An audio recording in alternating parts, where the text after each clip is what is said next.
It's a good day to learn something new about the neighborhood surrounding you. Scotty's here this morning, ready to say, here's what's happening in Central Florida today. So let there be light and rise up right.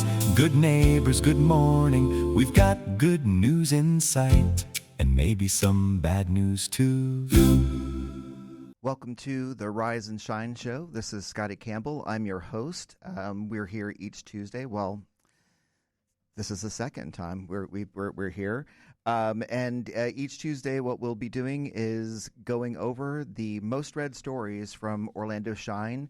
Those can be found at orlandoshine.com.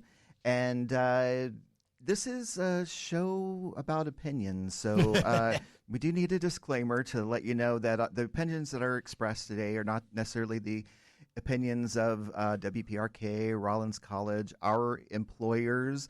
Let's see who else should be. They're definitely, I can guarantee you, not the opinions of my dad, probably. And each week we will have a special guest. And today, one of my favorite people, Jon Busdeker, is joining me in the studio. Hey, Scotty. Hey there. Thanks for coming on, Jon. Oh, no, thanks for inviting me. I'm glad I got to be the second guest on your second show. Right. Well, you know, the last one was the owner of Orlando Shine, so it seemed appropriate. You got to let Brendan be on the first one. Exactly. Mm-hmm. Exactly. Brendan O'Connor, if you're not familiar. Exactly. That has nothing to do with Brendan's ego. It's just you're showing a little bit of favoritism. Right. That's true. That's true. And it was also easier because I live with him to line up that guest. So what we'll do, first of all, we're going to, a little bit later, learn about Jon. All right. But first of all, we're going to jump into one of our stories. A lot of these, of the five today, I think these are pretty softball stories today. I don't think we're getting into any heavy controversy. Who knows what this will turn into, though? Well, that's true. That's true. You can make something out of something out of nothing in these days of canceling, etc. So this one is about Terry Bradshaw. Terry Bradshaw, the NFL star, and also he is a commentator on Fox NFL Sunday, and he's got a bourbon apparently called. I feel like everybody has a bourbon it or does some seem sort like of that's liquor a thing, right? Mm-hmm. You know, that's one of the things. If you're a celebrity now, you get to have a tequila or a bourbon or even both, and this one's appropriately called Bradshaw Bourbon.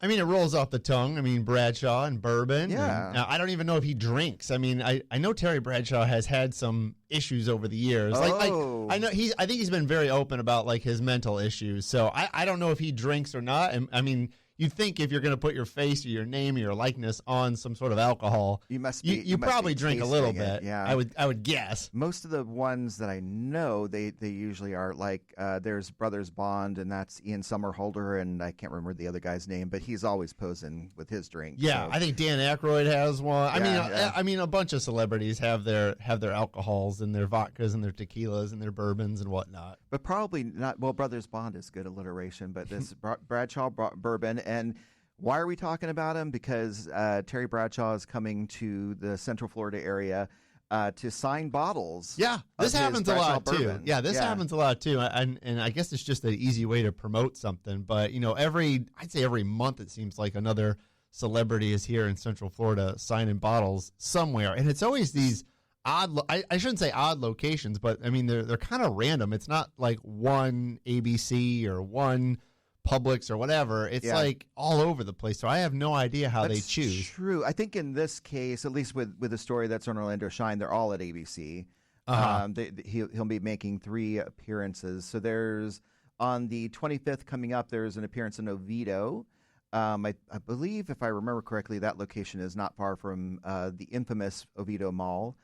By the way, if you're not following on Threads, Oviedo Mall, you're missing out. Really? Yeah. I need to get out there. A lot of fun. They do a lot of stuff out there. Yeah, they do. Because they kind of had to revamp that mall, right? It's like every other mall where I think they started to see the decline of regular shopping malls, and they're like, we need to figure this out. But they kind of figured it out there. It's a funky vibe, and they'll have markets out there and that sort of thing, and then.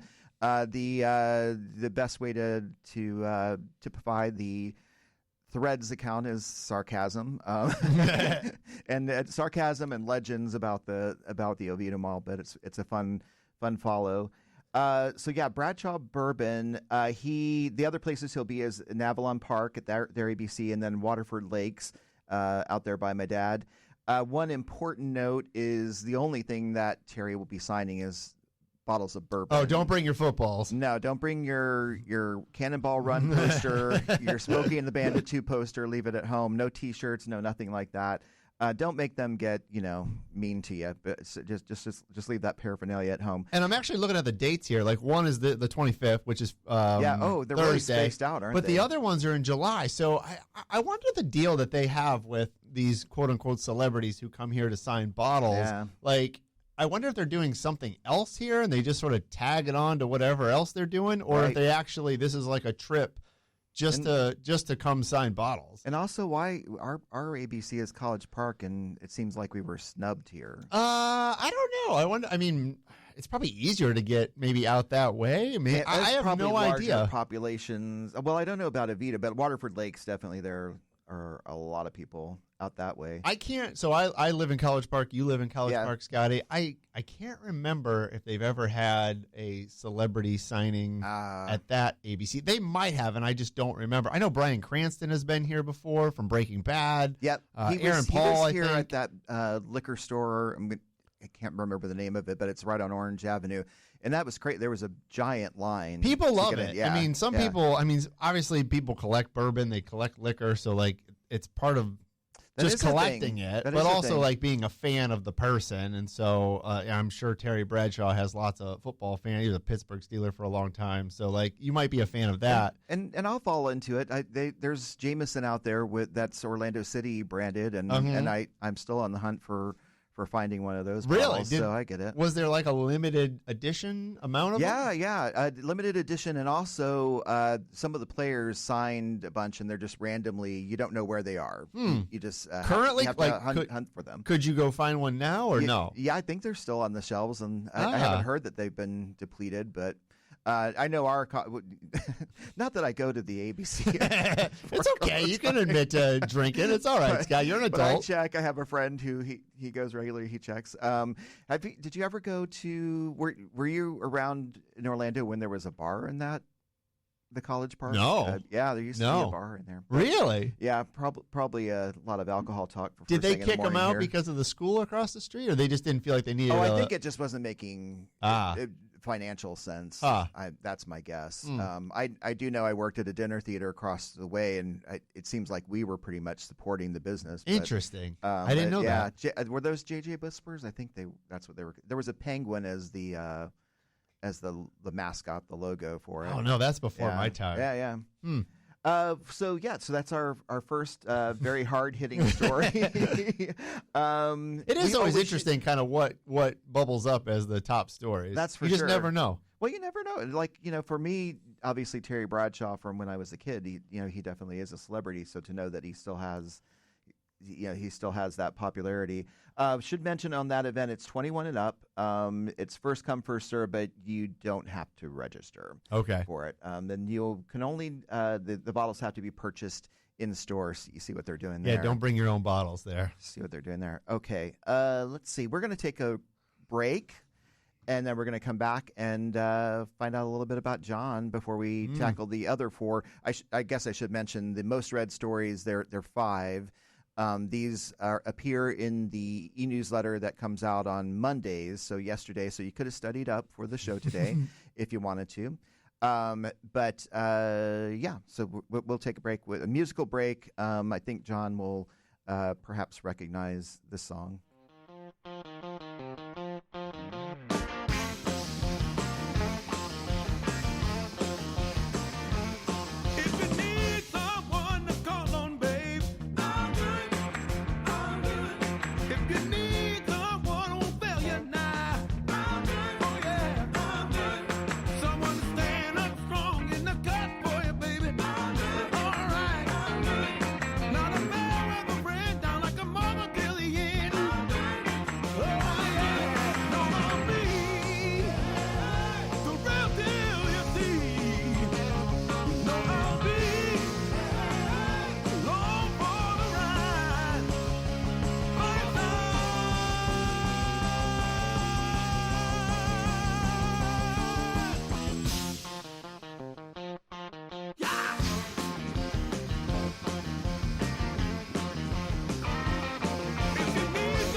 That was Eugene Snowden with "I'll Do It." You probably guessed the title of the song because he says it a lot. And I said that John would recognize that song because in the previous iteration of his and Brendan's radio show, that was the theme song. It was, yeah. And what a great way to get you guys in. And now I think Brendan has made up the song that's for the Orlando Shine Show. It's true. Now, how long have you guys been doing the radio show? So we talk about this every now and then. I think it's been 10 years now, which is pretty crazy because it kind of started, I want to say at the beginning of 2017. So it's close to 10 years, I'll say that Brendan and I have been doing a show together. Wow. Okay. That makes sense. Because I got let go at West Channel 2 at the end of 2016, and then early 2017 is when I was approached to do a radio show on Real Radio. And that's when I asked Brendan to join me. So it's been at least since 2017. And the rest is history. It's true. And we don't want to say what the name of the other show is? No, it's okay. Yeah. we you can listen to the new show, the Orlando Shine Show. The Orlando Shine Show, which you can find on Real Radio, but you can also, it's podcasts like pretty much anywhere that you can find your podcasts. So if you don't catch it on the air, you can catch it later. And the new rebranded show has been going on for a year now. We've actually passed 52 episodes, so at least 1 year. Still young, but a year under the belt. That's awesome. But I think I could be wrong, but I believe I knew you before Brendan did. Probably.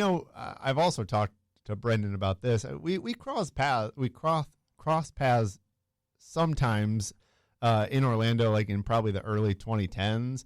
But I didn't really know him that well, probably until we really started doing the radio show. Yeah, I remember, I think how I met you was you using the bike ballet that I would run at Orlando Fringe. Yeah, even that, like, I might have run into you here and there, but I really didn't, get to know either of you probably till 2015, 2016, 2017. Very cool. So so you are not from I'm not. the Orlando area. Tell us, how did you wind up here? So grew up in Michigan, lived my early life in Michigan, just outside of Detroit, about 20 miles south of Detroit. Went to Wayne State University, which is in Detroit. Got a journalism degree there. And when it came time to find a big boy job, I sort of put my resume everywhere. Like I was willing to kind of work anywhere. I didn't want to leave Michigan, but I kind of had to just to kind of work in journalism, newspapers specifically, because that's what I went to school for.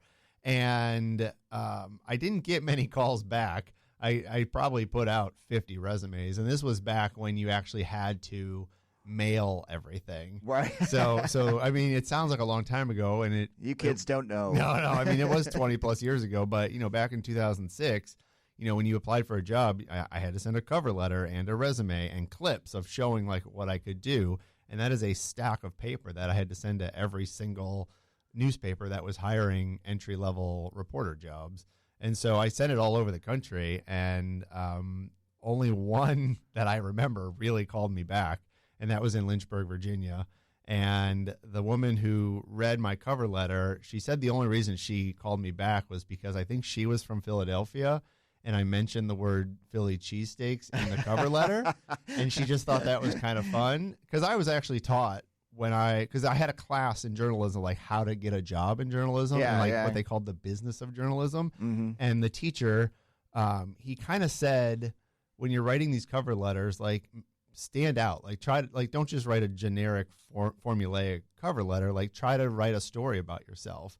And so I tried to do that, and so that way it's not just I am writing to inquire about a position that you have, like write about yourself. So I did that, and that was why I got hired. So I got hired in Lynchburg, Virginia, probably 10 hours away from where I grew up, maybe 8 hours. And it was a smallish newspaper, and got the job and stayed there for almost 2 years. And that's where I met my wife. Oh, okay. We moved to Huntsville, Alabama, worked there for 3 years as the entertainment reporter. Oh, and, That must have been fun. Oh, yeah. It was fun because I did get to go to a lot of events. And when I say entertainment, there was two of us, and one guy did like kind of the concert, like rock concerts and like that kind of stuff. And I did I would say higher class things. So I had to do stuff with like write about the art museum and the ballet and the symphony and the theater. So I went to all the things. And my job there was to be a theater reviewer. Like that was one of the, yeah. I had zero experience doing it. Well, that's often how they start. But like the woman who hired me there, I mean, she actually hired me because I had mentioned that I really liked the Ramones, and that was her favorite band, or her husband's favorite band as well. And so like it was just like these little things that kind of got me in with these folks. And she knew that I had no real theater reviewing experience, but I learned on the job, and I took it as a job as like an everyman.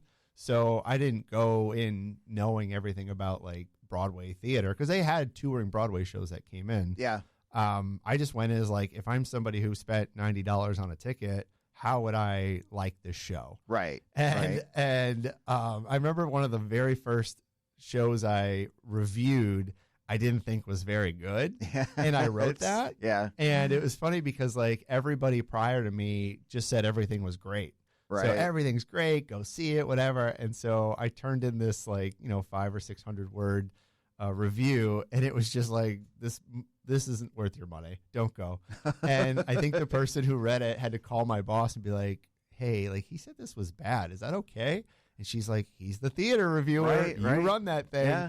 And so they did, and I think they got some phone calls from the Broadway Theater League about it. But that was my job, and we didn't get free tickets. We paid for them. Yeah, so it's tough because a lot of people think that my background is in theater, and when you're in a cast, of course, you just think that a critic who's bashing you is gleeful about the whole thing, and it's actually the opposite. Oh yeah, it's a lot harder. It's torture to have to write a bad review, but at the same time, you're like, it's a responsibility to the readers, and when I've had written them. Actually, we did some reviews for Orlando Shine for Fringe, and also I hope when writing them that there's a responsibility to the people putting on the show to like perhaps hear an opinion about that.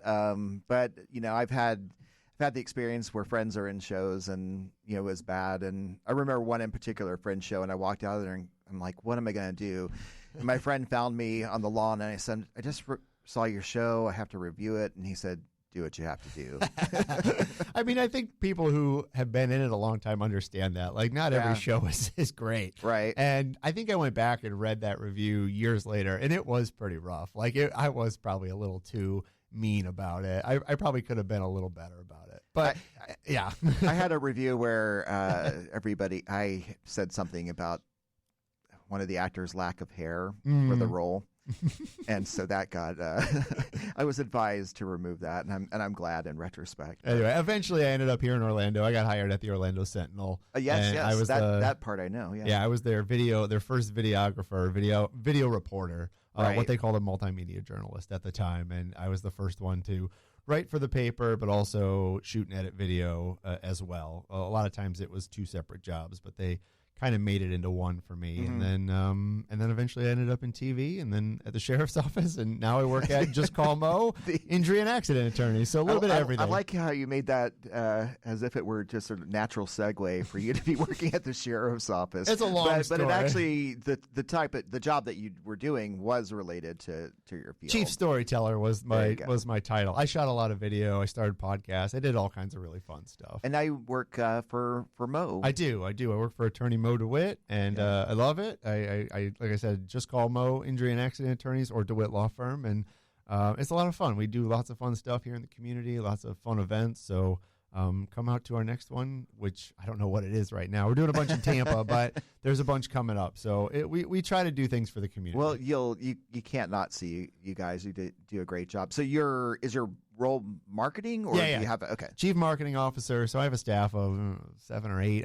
It depends on the day sometimes. Yeah. But I got to take care of websites and social media and events and just all the things that come along with marketing. Awesome. Well, we should jump into another story here. This is story number 2, and this one, it takes us out to Mount Dora, which I a Dora. I was just Mount out there, Dora. actually. Yeah, I was just out there. I always love visiting. I wouldn't mind living in It's Mount a Dora. nice It's town. a nice If you, town. if you don't know, like Mount Dora on the lake, its own little old town and lots of cool houses around there. It's a lot easier to get to now than it used to be 10 years ago when they built the bypass out there. Yeah, right, for sure. We went out there for some sort of food festival that they had not too long ago, and I always love getting reacquainted with it, and went to a few different places while we were visiting the festival. But the reason they're in the news is they're launching their first ever restaurant week in next month, July. This will be July 25th through August 2nd. It looks like the Mount Dora Area Chamber of Commerce is actually launching it. You can get participating restaurants will offer prefix. I had to look this up because I always said prefix. But I always say pre-fee. You say pre-fee? Which is probably wrong as well.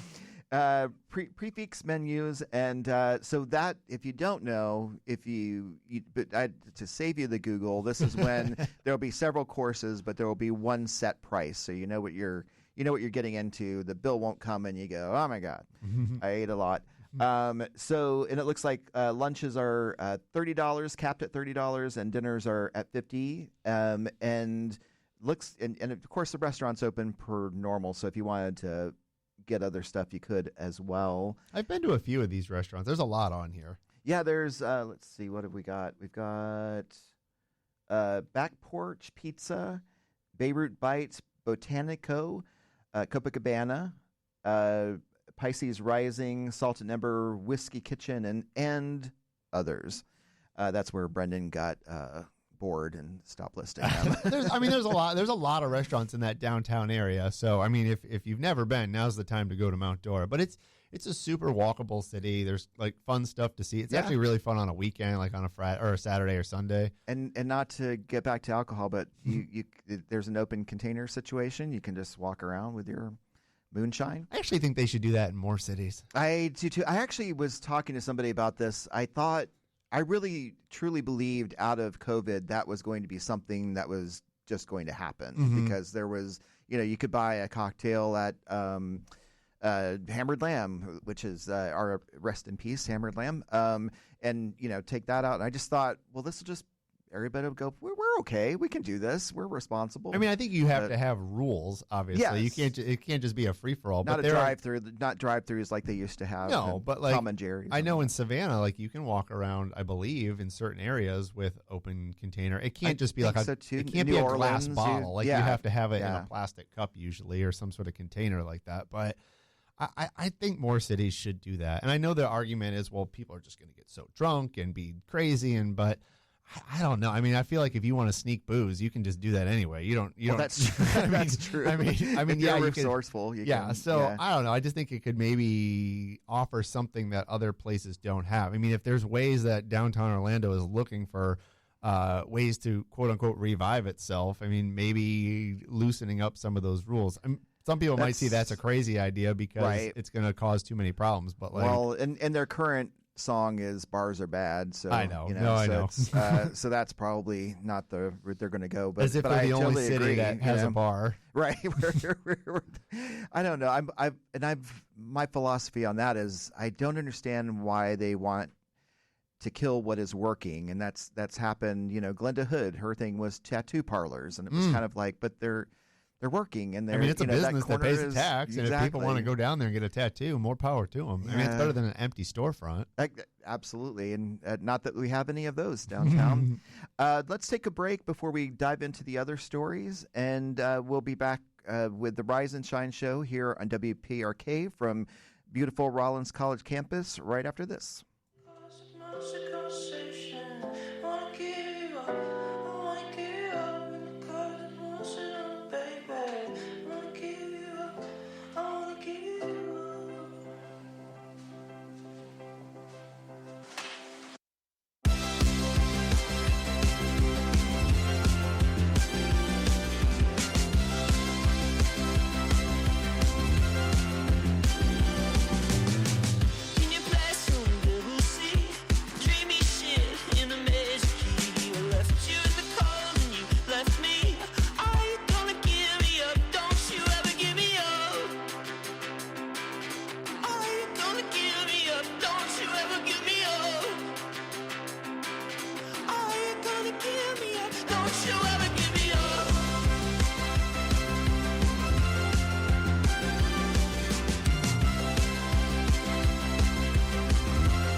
welcome back to the Rise and Shine show. I'm your host, Scottie Campbell, and I'm here with Jon Busdeker. Hey. We were just listening to Don't You Ever Give Me Up. That's by Eisenach, the mononymously known Eisenach, but actually his parents would call him Jacob. And I happened to learn about his music because I went to school with his parents. Oh, wow. At Ramstein American High School. Brian and Debbie, who Debbie had a crush on Brian, and I guess eventually it all worked out because they've been together for a long time, and they still live over in Germany. Let's see. Our next story is a roundup. Have you been watching any of the World Cup, John? I've seen some highlights. Some highlights? I've seen some highlights. Some clips here and there. The problem is for me, like, there's so many games. Like, there's so many games. Yeah. And they're not all on, like, regular TV. A lot of them are on Peacock, right? Yeah, I watched a couple on Peacock. Very interesting because it's not in English, which is... It's just kind of, I feel like that's life these days, as we just kind of roll with that stuff, which is great. You don't really need it to watch the game. I mean, no, you don't. And everyone, and I get proud of myself because my, my high school Spanish comes through, and I'm going, oh, he said because. Oh, he said otherwise. So I get a word here and there. There's just a lot of games, and so, like, to really keep up with it, I mean, you really got to be, like, into it. I mean, unless you're following, like, one team, you're like, hey, I'm just going to watch USA, and then those games I think are available. So the short answer is not yet, but I do think as it gets a little farther along, I might tune in a little bit more. Yeah. Well, and it'll be going on through July 19th. Yeah, I got some time. So you have some time. But I've been loving the just the atmosphere of hearing about Boston and how they just embraced how the Scottish people were doing fun sing-alongs and all that sort of thing. The Boston Globe actually put out a full-page ad thanking them, that kind of thing. So there seems to be a really it seems to be a really fun time, and you can have a fun time watching here in Orlando. That's a segue right there. Because this story, our third story, is quality places to watch the World Cup in the Orlando area. You can find this on Orlando Shine, and it tells you all the different places where cool things are happening. Some cooler than others. Some places they're just having the game along with drink specials. And then there are other places where, like, there's entertainment happening and that sort of thing. Some of them are Tom's Watch Bar, which is a pretty cool place. I've never been there, actually. I know it's on iDrive, like upstairs, like up above, right? Yeah. It's got a view of like International Drive, and I guess if you're on the other side, you'd be seeing I-4 and Universal, and big place. So. I haven't been there at a time when it's crazy, but I would assume you can always find a place. A lot of these are on iDrive, which makes sense, I would think, with because you'd think a lot of the tourists would be wanting to see what their team is up to. Sports and Social on iDrive, they are also the host of Orlando City Soccer is doing the soccer celebration. Yeah. So there are certain dates that they'll be there, and you get to see Kingston and all that sort of stuff. I saw the clips from there. I think Brazil played a game, and I think they won. And I saw, like, the clips that people were watching it and cheering and going crazy. Same as USA. So people are showing up to the Point Orlando one, which is great. I'm glad to see Point Orlando do well. Me too. Well, I just, and I think that as Orlandoans, we sometimes sleep on International Drive, and there are a lot of cool, fun things that are happening on International Drive. Absolutely. And what else was I going to say about this? I was going to say something, but I don't remember what. But you can find all these Final Whistle at Thornton Park Pub. That the Final Whistle is also an Orlando City Soccer thing. They're also having fun because a lot of the players from our team are out there playing there, and some former players, and giving all those people up and having real success. Our goalie had a shutout game not too long ago. So check this out, and get yourself out there amongst people. And, you got some time though. Games. You got a few weeks before it gets closer to the end of it. There's, if you have some pre-time, there's probably gameplay. there's a lot. And let's see, what have we got for our next story here? So this one, we're going to be ending with closures of businesses, but here we go. This story was about the Dunkin Donuts on North Orange Avenue. I think this is in the same building where the Citrus Club is. Yeah, it's where I don't know what they call the building now, but I always known it as the BB&T building. The BB&T building. Mm-hmm. Oh, that's a bank. Yeah. I don't know if that's that still used to be in there. Yeah. Okay. I don't know if it's think it is. It might. Maybe it's not a SunTrust, but anyway, yeah. There's Dunkin Donuts. There was a New York Deli, which I think it's still there. That's still there, and then there's a New Moon there for a hot minute. Well, yeah, in the New Moon space, there is, I'm not going to remember the name of it. Yeah, it's kind of, they do bowls and things like that. And then, the Dunkin' Donuts closed abruptly, so quickly that the handwritten close sign on the door didn't have a D. It said permanently close. And it kind of looked like, things were taken out of there, but there were still things, chairs knocked over on the floor and that sort of thing. And I thought it was perhaps proof of, here we go, downtown. You can't make even Dunkin' Donuts work downtown. But then there's been a new development. There's a College Park Dunkin' Donuts that's also closed. So it sounds like the story which is developing has to do with the franchisee instead. So there's a gym nearby the Dunkin' Donuts in College Park. Which makes sense. Yeah, no, it's funny. And I actually go to that gym, and the owner of that one and some people in there, I had overheard him kind of talking about that Dunkin' Donuts possibly closing. He didn't have a ton of details either, but it did sound like it was a franchisee who maybe doesn't live here in Central Florida, is just like closing down Dunkin' Donuts. So that one's surprising. The one downtown, I understand.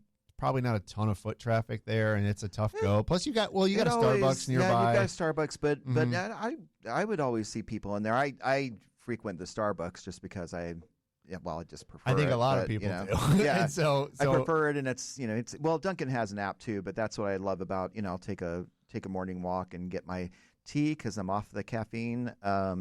Thank you, doctor.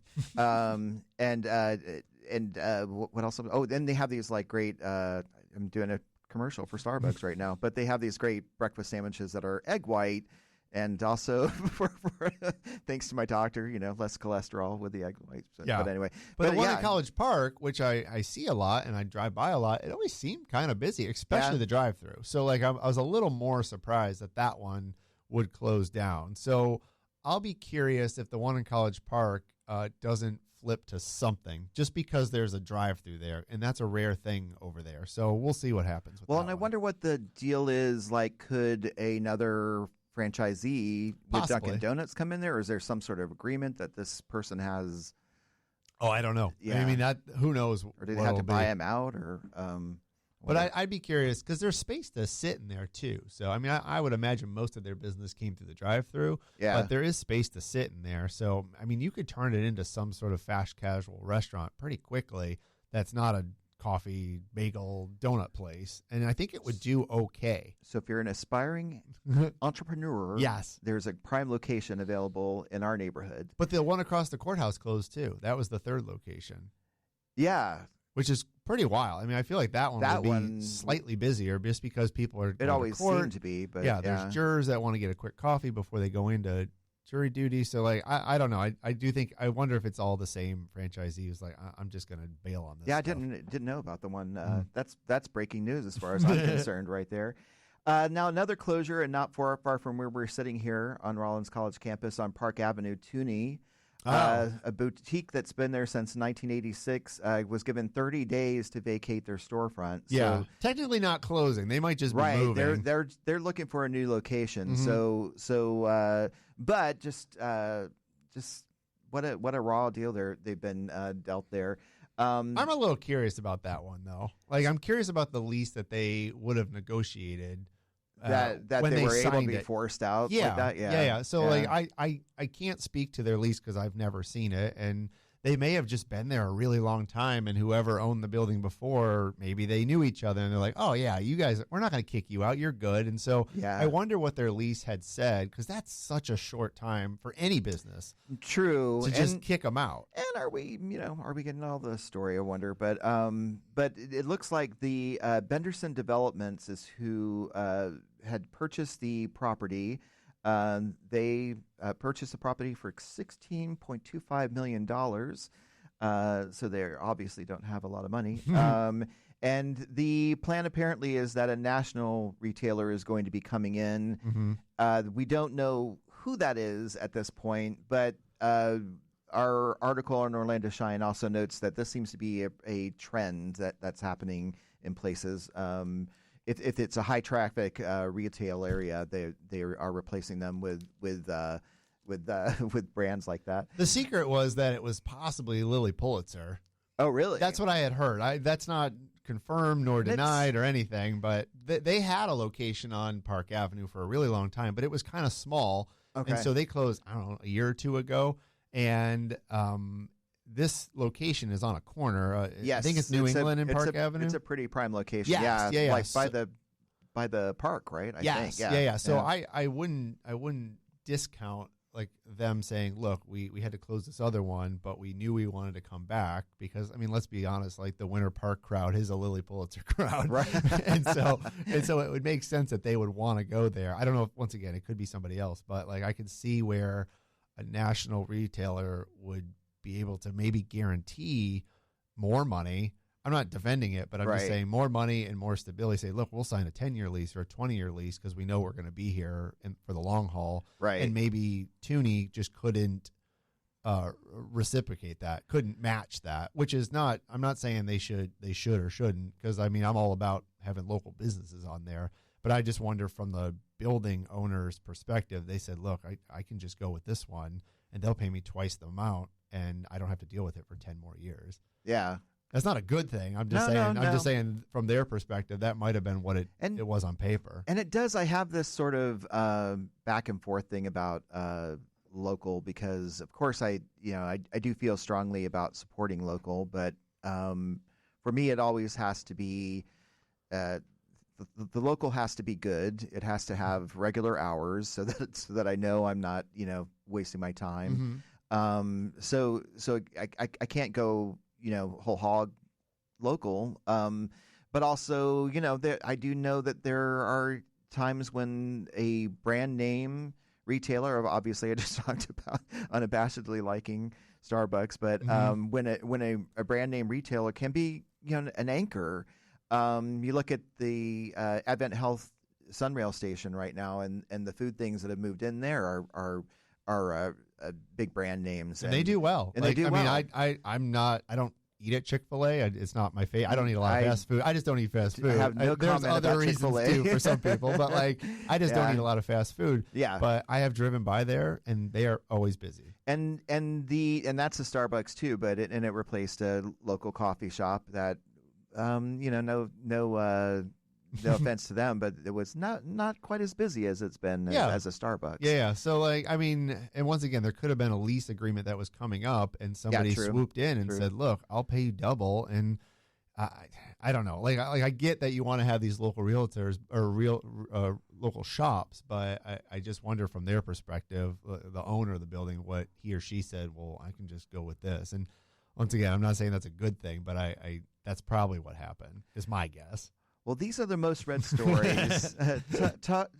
Terry Bradshaw. What else did we have? We had the Mount Dora Restaurant Week that's coming up in July. A roundup of World Cup places to go. Dunkin Donuts closing there on North Orange Avenue, and then Tuni closing here in Winter Park. Which of those surprises you the most? That it was the most read story. I guess I thought this was in order. Well, I think it might be. Okay, probably, I think it might be ranked, but probably the Terry Bradshaw thing. And I should say also one thing that we do is there was a story about Marcelo Hernandez playing, and that was a trending story as well. But that event is past, so old news, Marcelo. Sorry about that. I'd say the Terry Bradshaw thing probably surprised me the most. Did it really? Yeah, just because we get these celebrities all the time that come here and sign their bottles. So this is just why are people excited about that one? Kind of. Yeah. How about you? I think. Let me see. I think I'm most surprised. Yeah, I think I would pick that one as well. Closures, I get people, when that movement happens and a business opening, closure, people want to know it changes the fabric of their neighborhood or their work area. Absolutely. So. And I think it's fun that the Mount Dora thing is happening. Now, I will say that there are other stories like the historic preservation story. I'm surprised that isn't trending more because I know a lot of people have feelings about that, and that's still an ongoing situation. Maybe next week that'll trend because there was news from City Council yesterday. So, well, let's take a break, and then we're going to come back with the last part of our show, which is called Solve It, and we're going to talk about a problem that's happening in the community, a challenge that's happening in the community, and see what John and I can put our brains together. We'll fix it. We're going to fix it. And see if we can fix it. And in the meantime, while you're waiting, you're going to enjoy this musical break.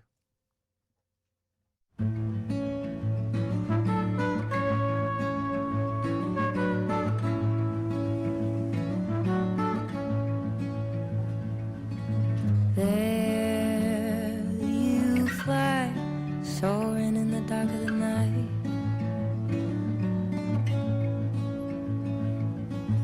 You touch down to be mine for a little while. You know I wanna hold you close, but sometimes love is letting go. The moon won't ever tell the sun that it can't rise. And if there's one thing that I know, love is losing all control. But if you have to leave, then I'll leave on the light. If you come back, I'll be waiting. If you come back, I'll be right there by your side.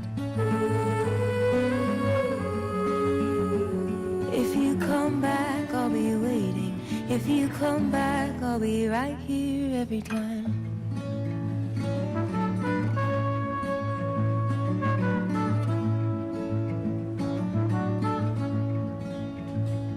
We burn through life faster than a wildfire. Can we stay frozen in time, in between hello and goodbye? You know I wanna hold you close, but sometimes love is letting go. The moon won't ever tell the sun that it can't rise. And if there's one thing that I know, love is losing all control. But if you have to leave, then I'll leave on the light. If you come back, I'll be waiting. If you come back, I'll be right there by your side. If you come back, I'll be waiting. If you come back, I'll be right here every time.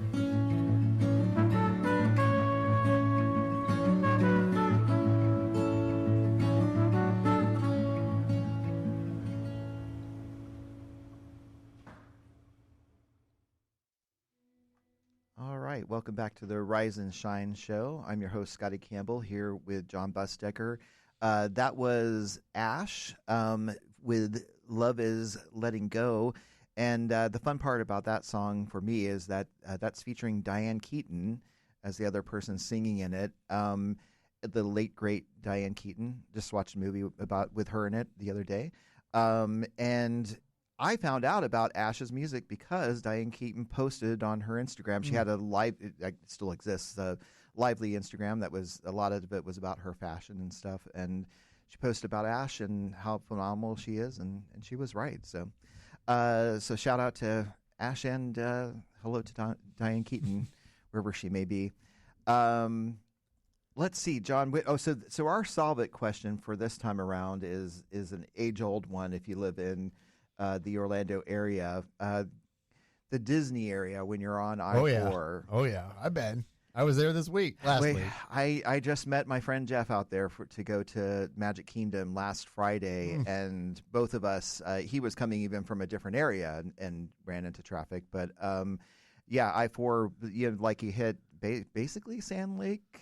Yeah. It starts getting backed up there. Now they are doing part of what's making it even more fun right now is there is construction. Yep. So if there's an accident, you can't even pull over on one side or the other. And they are bringing in the I-4 Express, but I don't know that that's going to – I think that'll help. I think so. So I will say I am a huge advocate of I-4 Express. I am too. I know a lot of people sort of dumped on it when they first announced it like 10 years ago. I didn't think I was going to be using it, but I use it a lot. I use it even if there's no traffic because I just know that you're only supposed to go 60 miles an hour there.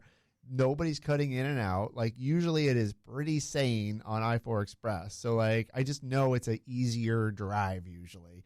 So I will take it most often. I'll pay the 50 cents to go 5 miles. Yeah. Fine by me. So yeah, what they're doing now is they're extending it. So they're taking it because right now it kind of stops at Universal and then you got to get back on regular I-4.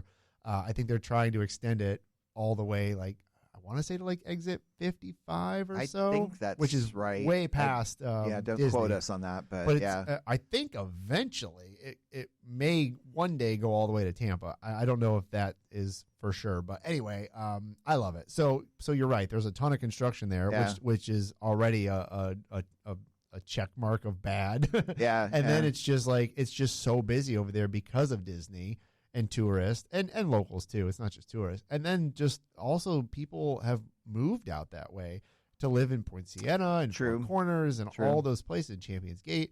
Whereas 15 years ago, there weren't as many people that lived over there. So all of this comes together and it's just, there's no time of day, even at night. I've come home from Tampa at 11 o'clock at night after a hockey game and it's still busy over there. So like, I don't know what the solution is.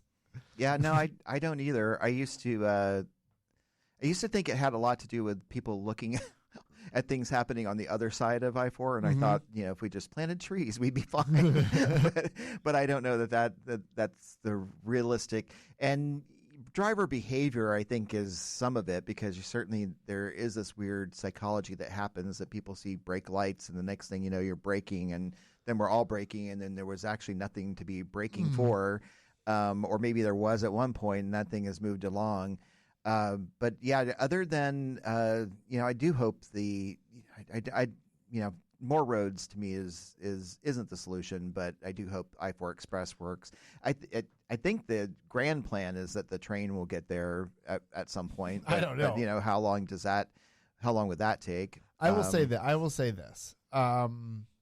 15 years ago, 2010. There was a plan to put a train from Orlando to Tampa, a high-speed train that the federal government was going to give us money for. Yep. And at the time, Governor Rick Scott said, you know what? We don't want it. We don't want your money. We don't want to build these stupid trains to Tampa. Just out of spite for... Yes. Yeah, for Obama, actually, at the time. Exactly. And this was when you could get to Tampa from Orlando, I think, in 90 minutes. Like, you literally could get there in 90 minutes. That is impossible now. From downtown Orlando to downtown Tampa, there is no time of day. I think you can drive 90 minutes. It's really only it should be a 90-minute drive, but it is always 2 hours plus because of traffic. And so, okay, you got rid of the plan to do the train. Fine. So now more and more people live in Orlando, live in Polk County, live in Tampa. There's just so much traffic on I-4. So if you're not going to put a high-speed train there, I know one of the solutions is not to do more roads, but I also do think that the only way to get from Tampa to Orlando is I-4. There's like no alternative. Right. Unless you take 50. Are back roads, but they're even more you're talking even more distance. Where there are other cities in the country where you have two cities that are sort of linked within an hour of each other or 2 hours, that there's usually more than one way to get to it, like another expressway or another kind of highway. And just you're sort of trapped on I-4 because you can't say, oh, I'm just going to go north and go around this or go south and go around. You can't go around it. So your only option is to go through the traffic every single time. So you're right. Maybe the answer around the theme parks is a better bus system, a better transportation between the parks, which I don't think you'll ever get Universal and Disney to agree on that. Right. But that's where the county and the city need to step in and say, look, we're going to do this, or we're going to figure out a way to get more people off the road. But I don't know if there's a short-term solution. No, I don't know either. And I guess there's not a, other than, be kind when you're when you're in that traffic. I'm not sure.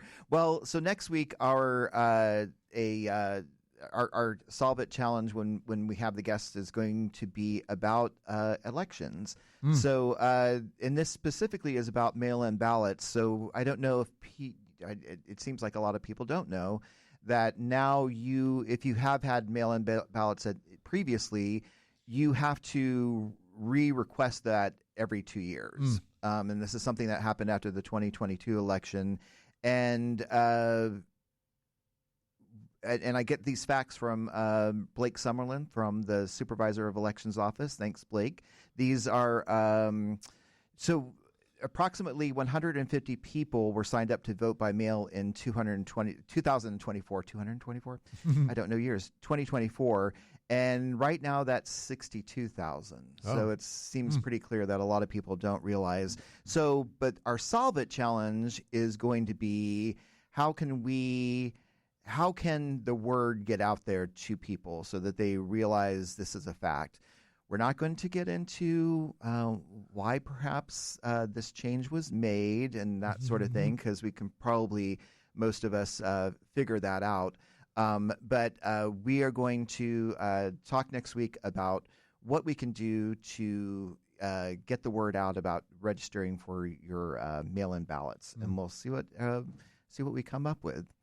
Well, John, anything that we need to touch base on? We've got a couple minutes. Just a few minutes? Yeah, we should say these stories you can find on OrlandoShine.com. You can also follow the socials, The Orlando Shine on Facebook, Instagram, Blue Sky, and Twitter. But did you were about to say something? I was going to say, if I had more time, I would say we need better bike trails. Oh, that's true too, right? Well, bike trails and also I don't know. I'd like to see some enforcement of keeping cars out of bike lanes and that sort of thing. I was in San Antonio recently, and I just was impressed by their bike trail system. Really? Oh, yeah. Okay, we'll have to check that out. Oh, it was great. It was great. All right. I mean, there was a trail that went for miles and miles and miles, and you could go all through the city and all through the kind of country. Not I don't say countryside, but I think there was a river. And it was just fantastic, and I think we could learn from some of that stuff. All right. Well, John, thank you so much we'll have to take a look at San Antonio. John, thank you so much for being here on the Rise and Shine show, and we'll see everybody again next week on Tuesday at 9 a.m.